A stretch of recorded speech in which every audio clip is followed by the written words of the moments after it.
मंडी जिला के धर्मपुर विधानसभा क्षेत्र में बहरी में हुए अवैध रूप से बालन कटान को लेकर भाजपा द्वारा सवाल उठाए जा रहे हैं और जांच के लिए कमेटी का गठन किया गया है। वहीं CM media adviser Naresh Chauhan ने इस पर पलटवार किया है और भाजपा पर इस पर राजनीति करने के आरोप लगाए हैं। ये मामला जो है विधानसभा के दौरान उठा था और उसको लेके हमारी सरकार और माननीय मुख्यमंत्री जी ने साफ अपनी मंशा बड़ी साफ है कि हम हर चीज के लिए अगर ऐसी बात हुई होगी तो उसकी इंक्वायरी के लिए तैयार है। भाजपा ने खुद एक अपनी टीम बनाई है तो उनको इंक्वायरी करने देनी चाहिए कि अगर उनको कुछ लगता है। लेकिन हमारी सरकार इस मामले में अभी कल की बात या परसों की बात आप समझें कि मुख्यमंत्री जी ने और सरकार ने एक फैसला लिया है पूरे प्रदेश के अंदर जो है ग्रीन जो पेड़ है हरे पेड़ों को काटने में और गिराने में पूरी तरह से प्रतिबंध लगा रही है। मैं समझता हूँ एक बहुत बड़ा फैसला है जिससे पूरी तरह से ग्रीन फेलिंग जिसको आप कहते हैं वो बंद हो जाएगी और ये इस चीज को दर्शाता है कि हम इसको लेके गंभीर हैं। किसी तरह का कहीं भी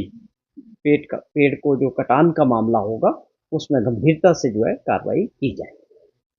साफ तौर पे मुख्यमंत्री जी ने कहा हम इसकी अपनी पूरी विभाग से पूरी जानकारी ले रहे हैं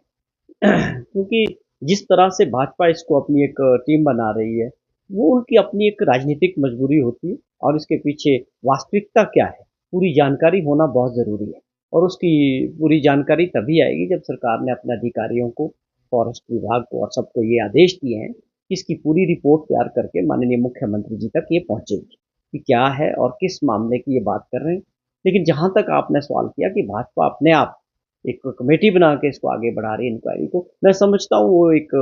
राजनीतिक मजबूरी जो है विपक्ष की इसमें राजनीति की दृष्टि से ये सब कर रहे हैं। लेकिन जहाँ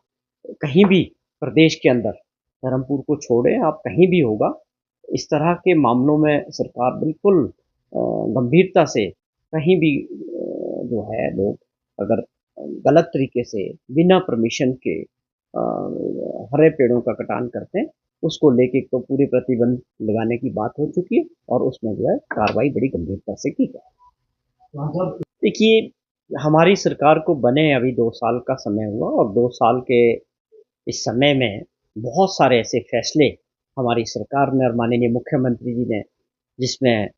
हमारे सरकारी कर्मचारी है या पेंशनर्स है उनकी देनदारियों को लेके थे या डीए को लेके थे या 6th पे कमीशन की जो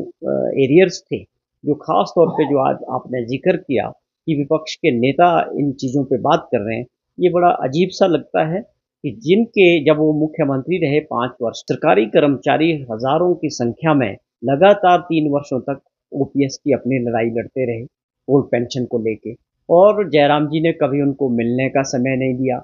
हजारों की संख्या में विधानसभा का घेराव शिमला में हुआ और धर्मशाला में विधानसभा का घेराव किया गया, कभी उनकी बात को नहीं सुना गया। खैर उनको बेनिफिट्स तो क्या देने थे। तो ये वो लोग हैं जिन्होंने कभी सरकारी कर्मचारियों के हितैषी होने की बात आज कर रहे हैं, जब वो सत्ता में थे तब वो बताएं कि उन्होंने क्या किया। 6th पे कमीशन लागू किया, उसकी सारी देनदारियां 11,000 करोड़ रुपए की सरकारी कर्मचारियों की और पेंशनर की छोड़ के गए। जयराम जी ने कुछ नहीं किया उनके लिए। तो आज इस तरह की बात करना कांग्रेस सरकार के लिए जिन्होंने आते ही सबसे बड़ा पहला फैसला ओपीएस लागू करके 1,36,000 सरकारी कर्मचारियों को उसका लाभ दिया और हिमाचल प्रदेश देश के अंदर पहला राज्य बना जिन्होंने ओपीएस को लागू किया।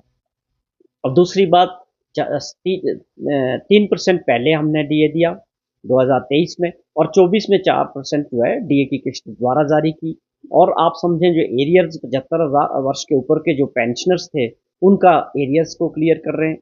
और भी जो देनदारियां थी ट्रांसपोर्ट एचआरटीसी में थी उसको कर रहे हैं। तो ये कहना कि हम सरकार के कर्मचारियों के साथ नहीं है, मैं समझता हूँ जयराम जी को कोई गलती लग रही है, उनको अपना टाइम याद आ रहा है। हम हर तरह से और जहाँ लोगों की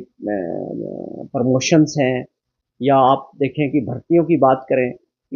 6,000 के करीब तो खाली एजुकेशन विभाग में जो है भर्तियों का प्रोसेस चला हुआ है, चाहे वो डायरेक्ट भर्तियां हो रही है या बैच वाइज भर्तियां हो रही है।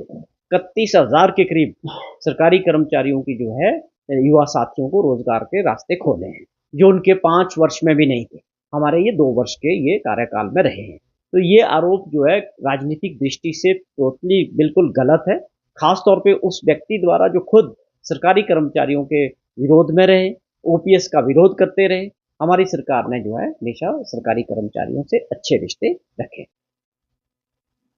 मंडी से कैमरामैन युगमार्ग टीवी।